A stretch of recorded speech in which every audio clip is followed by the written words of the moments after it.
kata Allah, perangai munafik, orang yang penyakit dalam hati dia banyak, iman dia sakit, hati dia rosak. Perangai dia kalau dia dapat berita baik ke, berita tak baik ke, minal amni awil khawfi, Allah sebut berita elok ke, berita tak elok ke, perangai munafik ni dia tak tengok dah. Dapat berita, yang penting mesti kena jadi nombor satu. Ada'u bih, mereka akan menyebarkannya. Dia tak selidik dah. Sifat siapa? Sifat munafik. Hati-hati. Sehari je murtad, sehari je keluar daripada Islam, sehari je habis pahala dia. Zaman bila? Zaman ni lah, zaman hari ni.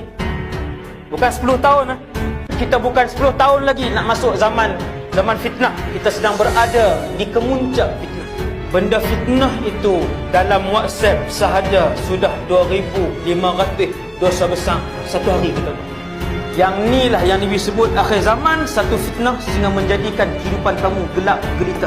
Ni Nabi kata, ketika kamu lihat suasana itu sedang berlaku di keliling kamu, fantazirud dajjal, Nabi kata, maka nantilah kedatangan dajjal minal yaumi aw ghadin, pada hari itu ataupun esok, paling lambat